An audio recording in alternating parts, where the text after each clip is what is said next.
I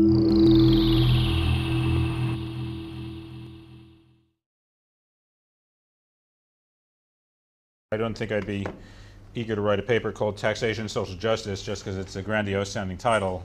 It's not the fault of the, so I was distressed when I saw that was the title, but it's of course not the organizer's fault. They said, what side of topic you can be talking about, and I sort of thinking that this is part of the theme of the conference, that was the topic. I said, I'll be talking about that. So now it appears as my paper title, as it were, and again, sorry if it sounds a bit grandiose.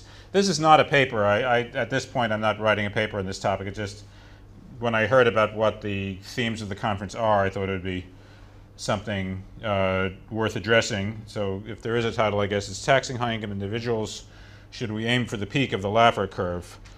Overview, what I'm going to say is, and this mirrors at least my interpretation of what was going on a little bit in the morning session, where we see academics seeing problems with governance and problems, for example, with the pyramid structure that, in the, as I see it, in the high era of University of Chicago, markets work well, transaction costs are low. People would have said these things can't possibly be a problem.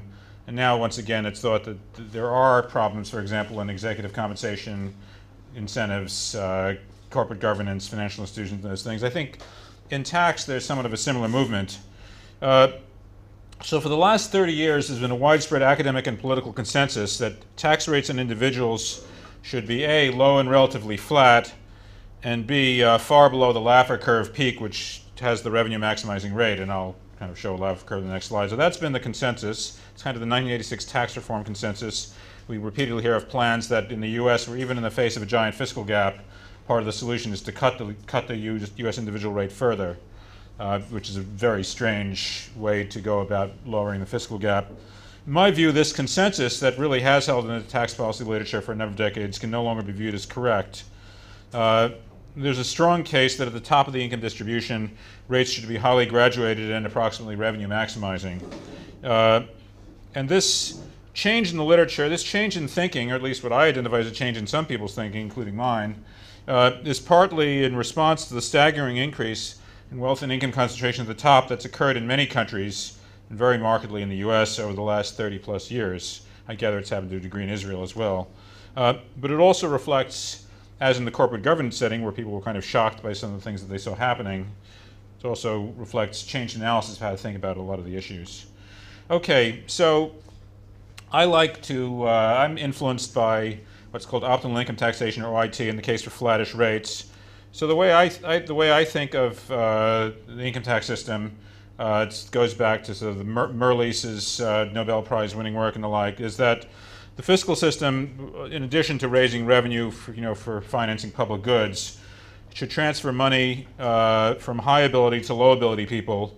And the reason for that is declining marginal utility of a dollar. If you take a dollar from Bill Gates, it doesn't make him feel a whole lot worse in his life. If you give it to a homeless person, it probably makes a much bigger difference in that person's life. You increase the recipient's utility more than you reduce that of the high-income person. And it's, of course, subject to incentive issues. Obviously, if you can't judge ability directly and you judge earnings or income or something like that, you create disincentives to earn. And so that, therefore, you have kind of a problem where, on the one hand, there are gains to redistribution, but it causes efficiency losses by blunting incentives. So the right way, or certainly a powerful way to think about the system, is providing ability insurance. Some people have higher ability, some people have lower ability to earn money. And if they could have contracted for insurance before they knew the outcome, they would have wanted it. The second reason for having this kind of thing go off earnings is under-diversification of human capital. It would be kind of a shock to me and to my career path if law schools were abolished, for example, because I've specialized in being someone who teaches in law schools.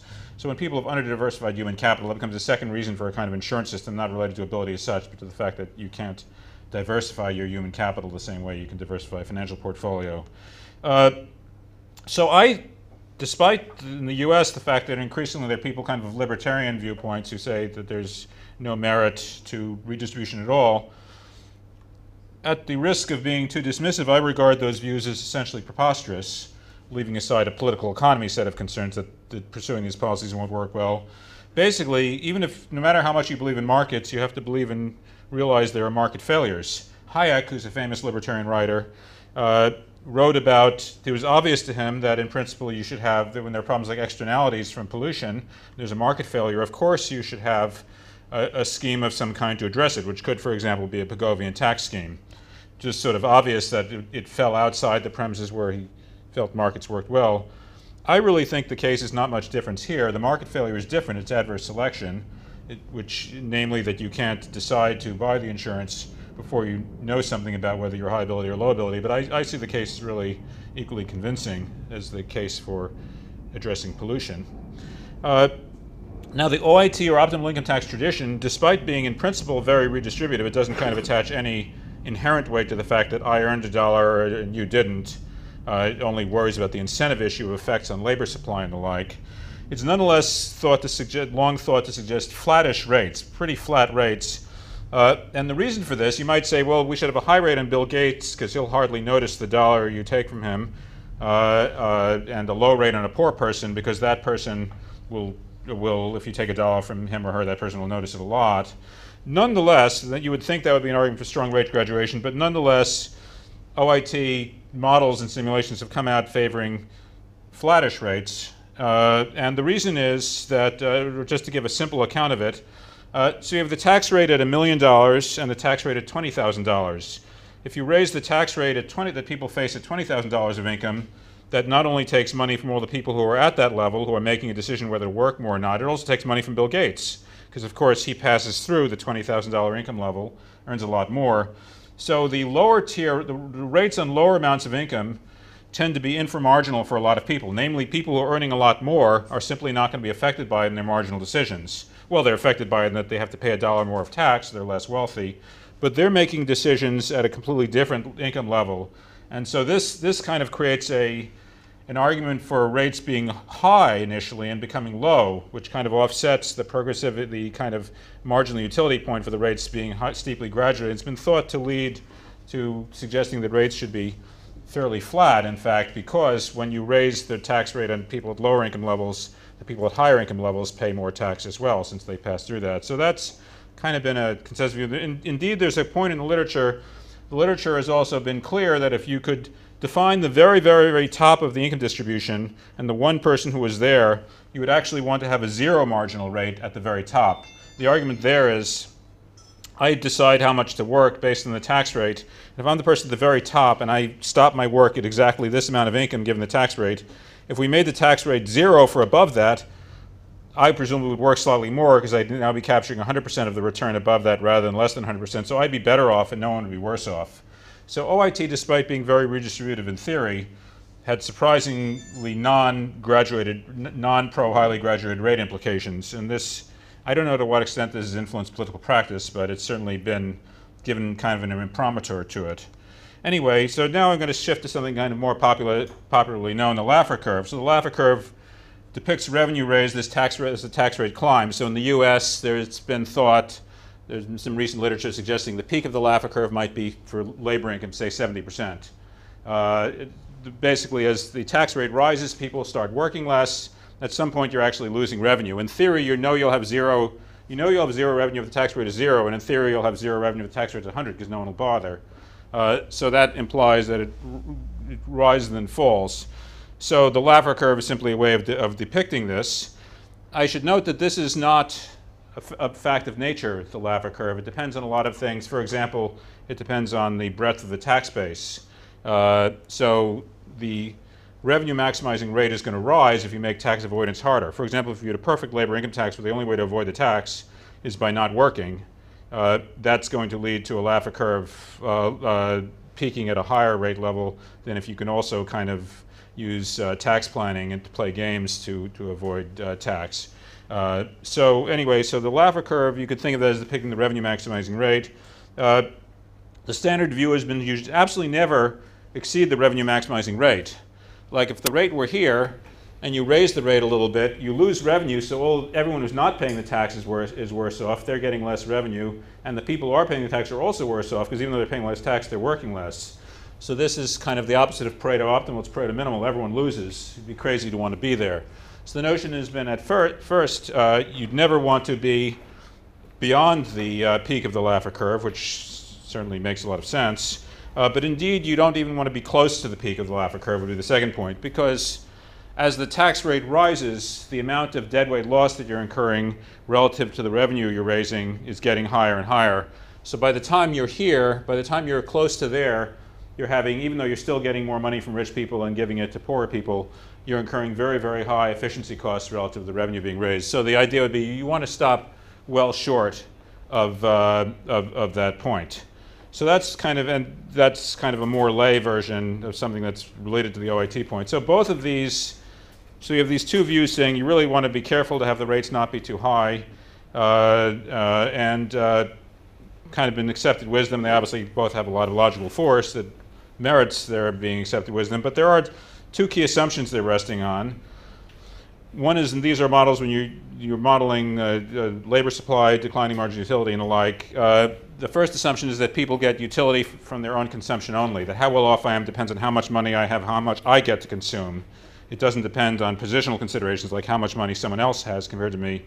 And the second point, which is fundamental to the standard practice of public economics, is non-satiation. In other words, even Bill Gates, give him another dollar, Mark Zuckerberg, give him another dollar, he'll be better off than he was without it. So you have these assumptions that really all that matters is own consumption. Again, that's why going below, well, I don't need to belabor the point anymore given the time, but non-satiation meaning that people, no matter how well off you are, no matter how rich, you can still be made better off by having another dollar.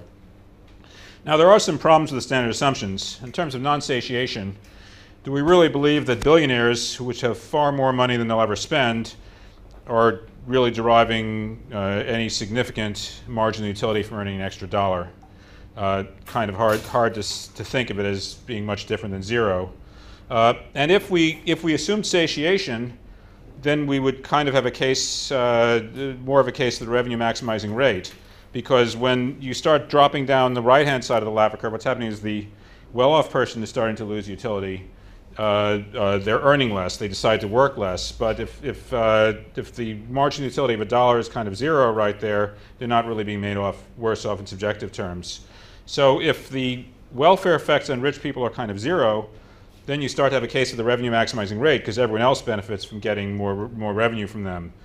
And if we're unsure what this rate is, if we've concluded that kind of due to satiation, there's really no point to worrying about extremely wealthy people being less off because they respond to the tax by working a little less. If we're not really worried about that, and you'd like to have the revenue maximizing rate, but you're not sure where it is, there's a point at which you could view errors in either direction as symmetrically costly. You lose revenue going down either way. And it's only when I guess the rate starts going to 100%, at some people, the wealthy people start losing utility again because you've lowered them down enough. But right around the Laffer curve peak, if you kind of think you don't have to worry about Bill Gates being slowly worse off because he decided to earn a little less, then you should be equally concerned about erring in either direction and sort of aim for the peak rather than for being well below it. Now, this is something that will distinguish people on the Bill Gates, Mark Zuckerberg level from people even who are quite well off at lower income levels, because certainly non-satiation doesn't apply even you go up 99th percentile or higher. It's certainly well short of the point where non-satiation might kick in. So satiation may support significant rate graduation to the top. And I would just, as a throwaway, mention here that it's plausible that people at the top income level, like Bill Gates and Mark Zuckerberg, might be trying to reduce their taxes, even incurring costs to do so. That doesn't necessarily rebut non-satiation. There are a lot of things about relative position, or there are explanations one could come up with of why they would try to avoid tax at the margin, even if the marginal utility of one more dollar to consume is actually zero to them. Okay, here's some other problems. The other big problem. The standard public economics assumption that utility comes purely from your own consumption, which of course really is adopted for convenience and because it has a lot of power and has a degree of truth, but it's clearly incorrect. We are social beings and we obviously care about our relative positions. All you have to do is show up for the airline flight and see the people who are getting ushered into the line that gets on first. And if you're anything like me, you'll be aware of that. Anyway, so once you have people caring about relative positions, so if I'm wealthier, that makes others in the room worse off because they notice that I'm better than them, living a better life, whether I'm lording it over to them or they're just jealous or envious, or whether it simply affects their notion of what is a good life and so forth. once you have that, consuming positional goods instead of non-positional goods becomes like pollution. If you think of their positional goods, things where people compare how much they have, and their non-positional goods, like the amount of leisure you have, the things that are less observable and less competed over, positional goods become a bit like pollution in the sense that they're having adverse effects on others that non-positional goods aren't having. You then would have a case for a higher tax on positional goods, like things related to market consumption. If market consumption is positional relative to leisure, this suggests applying higher rates to earning income than the fact that you don't tax leisure and you do tax work has an advantage. So this kind of becomes an argument for higher rates, but not necessarily for more graduated rates, because this could apply up and down the income scale. You could have people at $20,000, and the one who earns a little more is making the other one feel worse off too. But if you have what the economist Bob Frank calls expenditure cascades rippling down from the top, where the top people have a little more, so the people just below them want a little more, and the people just below them want a little more, and so forth. In that scenario, there may be a case on that ground for having higher rates at the top. So here, this is different from the satiation point, which really only said higher rates at the very top. Here, it might, here actually the goal is to affect consumption choices and utility, the point being, when I increase my own utility by consuming more, I reduce other people's utility. So once again, you have a case for higher and possibly for more graduated rates. And in theory, since this is like a pollution theory of what I do having bad effects on outside myself, you could certainly, in theory at least, come up with an optimal rate that would be above the Laffer curve peak. You'd be reducing the harm done by positional harm done by inequality. Now, I would say there are other externalities to high-end income concentration. Now, to be fair, you have to say that if the people at the very top get richer and no one else is directly affected, the externalities may go both ways. For example, people at the very top may be a good market that people develop consumer innovations. Healthcare, for example, things that are initially way too costly to be spent by anyone else. Once these things are developed, it ripples down. There certainly are arguments for high-end wealth concentration positive externalities. But I think there are also certainly negative externalities. I think when you get at something like the situation in the US today, these become more important. There's a lot of, in a society, there's always a lot of zero-sum competition for status, for power, for influence, political power being an important part of this. And in my own view, a lot of Western countries, certainly the US, are really at the risk of becoming plutocracies in which the super rich control politics, and only their preferences matter, and it leads to real policy failures. Larry Bartels is an example of a political scientist who's written about this, about the fact that in the US, it's difficult to find any empirical evidence that the bottom 90% of the population, that their preferences on economic policy have any impact whatsoever on outcomes, whereas at the very top you find a very high influence. I think the shocking, really stunning non-response by many countries to the employment situation, there are some causes, as David mentioned, it's difficult to do it well or do it right. If there's one thing Richard Nixon thought he knew, and he knew politics, it was that you can't afford to have high unemployment if you're facing an election. It's become clear, obviously, the employment level is a problem for President Obama in the US election, but it's become clear that the political equilibrium in a lot of countries is not to worry about the employment level particularly, and that it's really that the fact that even the slightest risk of inflation, no matter how remote, that sort of financial holders, asset holders wouldn't like, apparently outweighs it by an immense factor. It's led to really major policy failures that's contributed to. And I have to be fair, I kind of think the US and the UK have had rising income concentration. They've had this failure response. I have to admit that other countries that haven't had as much rising income concentration, like in continental Europe, have had the same policy failures. But actually, it's possible that the US could have a plutocratically caused policy failure, and continental Europe could have the same policy failure for different reasons. Anyway, so if you think that the concentration of all political power in the top 1% or 1/100th of 1% has really bad effects in the society in a number of levels, once again, this is kind of a pollution type theory that you could support more than revenue maximizing rates. Because my time is low, I'll run through this pretty fast, which is that this morning we had the corporate governance people say to us, the tax people in the room, hey, the tax people, you're the ones who should handle the problem. And we kind of agree. So if you have, for example, if you have high-end executive compensation and rents and profits being reaped by the financial sector that reflect really bad incentives, you have a lot of the money being made by people at the very top reflecting bad things that are going on, such as misdirected corporate governance incentives, or financial sector exploiting rents and exploiting suckers and making sure that they keep transparency in financial products as low as possible and competition as low as possible. You'd kind of say, well, what you really ought to do is regulate those sectors, because when you have a high-end tax rate, you're kind of affecting everyone. Again, this is not necessarily, we talked this morning of the basketball player. The basketball player, the LeBron James, that may affect wealth concentration, but it certainly doesn't reflect governance failures or looting of consumers with bets where I have the high-end side and you have the low side.